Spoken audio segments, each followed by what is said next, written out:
Welcome to Creating Sci-Fi and Fantasy, an Inside Look. In today's episode, I speak with comic book writer Jordan Clark. He has a number of self-published comics, and we discuss his process of creating comics and what inspires him and that sort of thing. You may also notice that I'm sort of rebranding the podcast. It'll have the same name, but it'll be branded as How to Become a Something. Tips and strategies for successfully creating sci-fi, fantasy, and comic books. Because I've realized that a lot of my podcast episodes focus on how the particular person I'm speaking with has succeeded in the field they're in, what sort of things they do, and what they're inspired by, and the steps they take to be creative and productive. So today's obviously is how to become a comic book writer, tips and strategies for that. All right, well, thank you and enjoy. All right, I'm here at Farpoint 2018 with author Jordan Clark. Thank you for speaking with me. Yeah, no problem. I'd like to start by asking about your most recent work. So the most recent thing I did was for Image Comics for their Bitch Planet triple feature. So Bitch Planet is an ongoing book that they have by Kelly Sue DeConnick and Val DeLandro. It's basically about like a near future where women have become like second class citizens. So the women who they deem to be non-compliant get shipped off to another planet prison colony called Bitch Planet. Okay. So I mean, it could be anything from women who they deem to be, too fat. They don't look a certain way. They have opinions that people don't like. So it's a literal fight against the patriarchy that has kind of come up and taken over. So the triple feature anthology stories were kind of stories set within that world. So my story was in the second issue of that one. Oh, okay. So each one has a different author. Yeah, each one has 3 different stories by different teams. Some of them were people who wrote and drew the story. Some of them were writers and artists put together. Okay. And can you tell me about your self-published? Yeah, I got a couple of things that I self-published. On the table with me right now, I have a book called Duality, which is basically about the conversion of the physical world we live in and the digital world we spend more and more time in. So similar to things like Black Mirror or Twilight Zone. Each of the stories kind of have a twist at the end. So there's a story about social media, online dating, a story about online gaming, a story about drones. And they all kind of deal with that weird mixture where, we're all obviously living in the physical world and we have our own personalities and things like that. But the digital world is more and more emerging in our society. So people kind of cultivate second lives online where they do and say things that they probably wouldn't do in the regular world. And it's kind of interesting to see those two things play out in a lot of different ways. Kid Maverick is another book I have at my table. It's a pulp story about basically a character kind of like Doc Savage, who lives in a world of action. He's always doing all kinds of things, going on all kinds of adventures, but he gets sucked into our world, and he has to learn how to solve problems that he can't punch or blow up, like finding a job or blind dates or things like that. Okay. So how do you know when you feel the work is finished, when it's ready for publication? It's hard sometimes. It's hard to let things go, you know what I mean? Because you always want to get it just right, and you always are seeing things that you kind of feel like can be improved upon. I tend to kind of give myself, if it's self-published, I tend to give myself deadlines of times that I want to hit, just so I'm not sitting on it forever and I'm kind of tinkering with it till the end. With publishers, they give you deadlines, so that's kind of like, it's done when like they got to get it out. But I try to never dwell on anything too long, just because things are what they're going to be. Nothing's ever going to be perfect, but hopefully I get it as closest to that as possible, so I feel happy with it.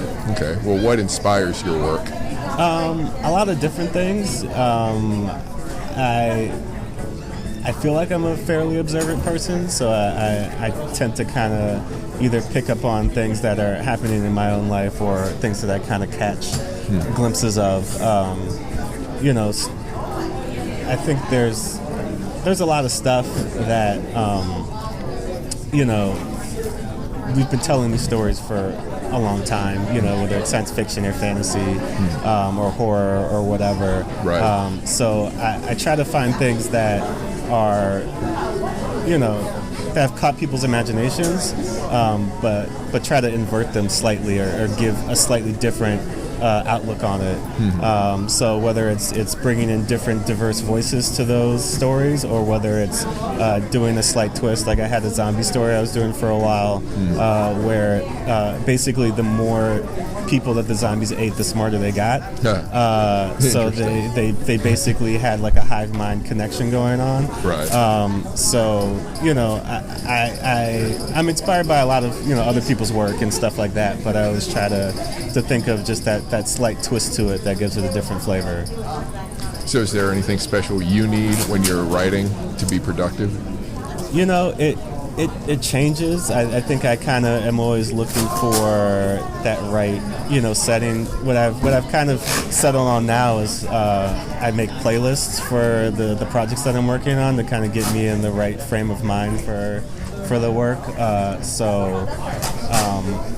Because I used to try to just write in like silence and like in a room and just like type and stuff, but I feel like I'm easily distracted. So like even if it's just very quiet, like I'm just kind of like always looking around, and it's hard because sometimes no matter how focused you try to be, it's fun work, but it can be hard work, and you're always kind of looking for that. Oh man, like been doing this for 10 minutes, like time for a break, time to do something else. So I think the music is kind of helping me stay locked in and focused for an amount of time. So okay. How did you start writing? I think I've always had an interest in stories since I was young. Comics specifically, I got into it because after I got out of college, I went to college for video production and journalism. Oh, okay. And so when I was out, I was trying to do a lot of that stuff, and I was doing some freelance work there. But like getting people together to make videos and web series and all that stuff is very difficult. Especially when you don't have the money to pay everybody. So when people are kind of doing stuff just out of goodwill, it's like, so I was like, I can do comics, and like that's just me and another person, and that should be pretty easy. And that still has its challenges, but I think I kind of started taking it seriously about 3 or 4 years ago.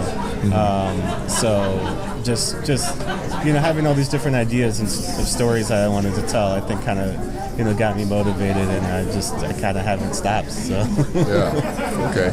Well, what role does the writer have in society? It's interesting. I have a lot of writers that I look up to, chiefly Kurt Vonnegut and James Baldwin, and I think both of them are very humanist writers, obviously, and especially in today's world, where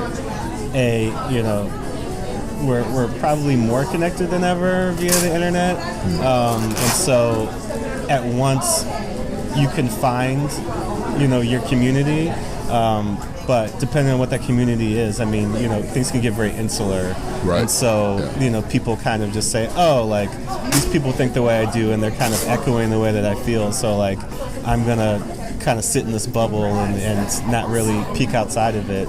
But I think writing in fiction has the ability to open people to different worlds and different worldviews that they don't necessarily interact with and come into view with, especially if you think about just writing from different parts of the world. You may have never been to Japan, but if you read a book by Murakami, you can be like, wow. That's a totally different way of looking at the world that I never would have considered. So I think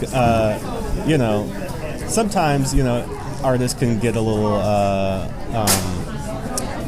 self-important, maybe kind of look at their work as something that's bigger, but I feel like art is pretty fundamental to society and the way that we interact. So I think the writer plays an important role just in being honest and truthful, and in trying to tell people either stories that are real, that are coming from their own experience, or trying to relate stories that are necessary to be told. Right. So what other comic books inspire your work? I'm a big fan of people like Grant Morrison, people like Alan Moore, people like there's just so many that I'm trying to keep the list going in my head. But I'm also a big fan of the Silver Age comics, where things just got very weird. Like Silver Age DC is just there's a whole issue about giving Superman a haircut, and Jimmy Olsen is marrying another gorilla, and things just get very crazy. So I'm very interested in comics that kind of either are I guess what you would call comic books. You know what I mean? You're not going to see that anywhere else in any other medium, just because the way that the story plays out is very rooted in comics. But also stuff like Mouse, stuff like Persepolis, stuff like Blankets. Books that are kind of either memoir-ish books, because there's a lot of stuff. The way that I tell my stories, I really enjoy them, but there's certain things that I'm I can never do that. You know what I mean? It's just that synergy when you're the writer and the artist, and you can kind of control the whole thing. I think is very inspirational, because I think that's kind of what I aspire to do. In my collaborations, is kind of make it feel like it's one person instead of two people working independently on the project. But there's, I think I just love comics in general. It's the thing that, I love film, and I love prose, and I love all kinds of different mediums. But comics, I think, for whatever reason, is really the one that just speaks to me the most. So what movies, books, music, or other creative media in sci-fi or fantasy have inspired you? Again, that's a huge. Well, what pops to mind, or what's strange, or what's unusual that other people might not be aware of? I recently, I've been into the Criterion Collection, which is this film collection put together that's a lot of older films, kind of art films, kind of independent films. And they have a lot of really interesting stuff that again, if you weren't really looking for it, you would never really find it. So I they're kind of just weird arty films that and I can't even really name a lot of them off the top of my head, just having just sat down and kind of gone through them. But prose-wise, again, I love Vonnegut. I think I love a lot of his work. That's very much, it feels like he's just at a bar telling you a story. Sometimes you read a book and you're I'm reading the book, but his style and his voice is very much so it's casual, but there's a lot of depth and layers to it.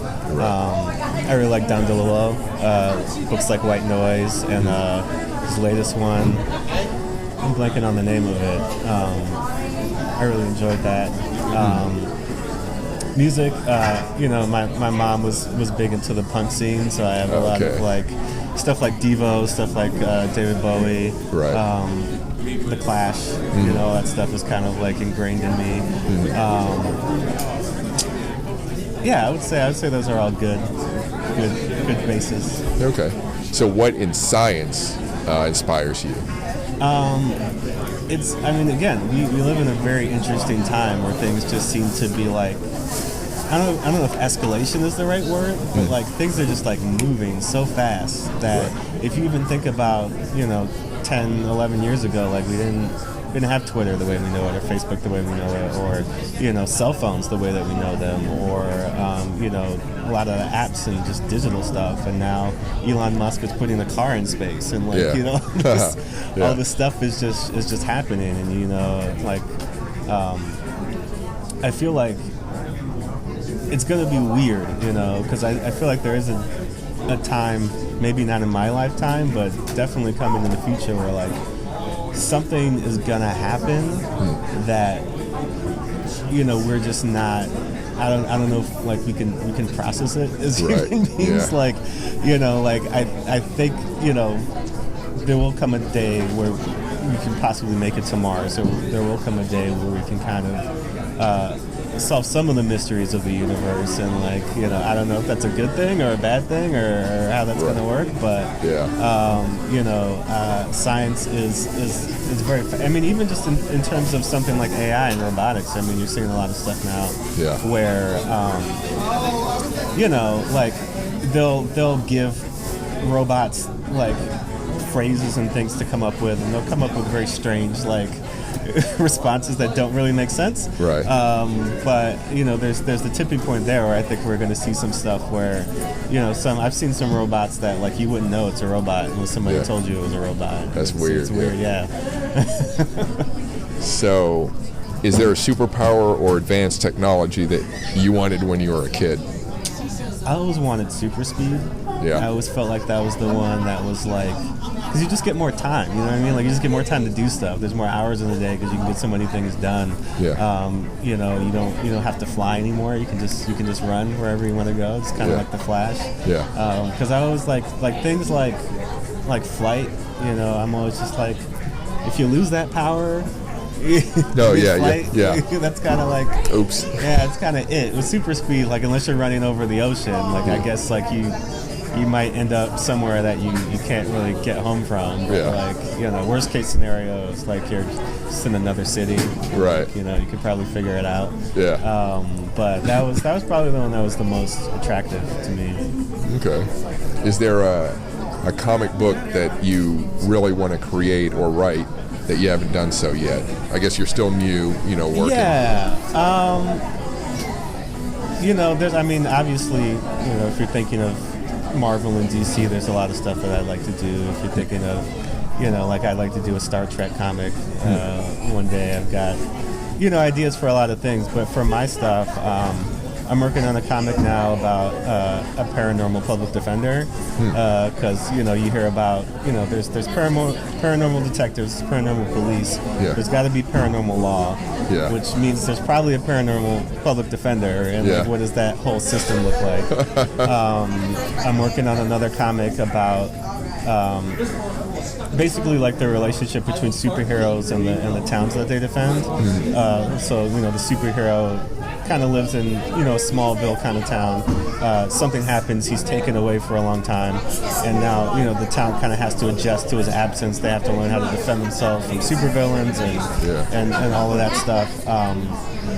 But there's definitely, I mean, I have a lot. I think the hardest thing is, you know, you have all these ideas and kind of getting them in line and figuring out like what's the best way to like execute them, and like trying not to do too many at once, so you can, because finishing the thing is like the most important thing. Right.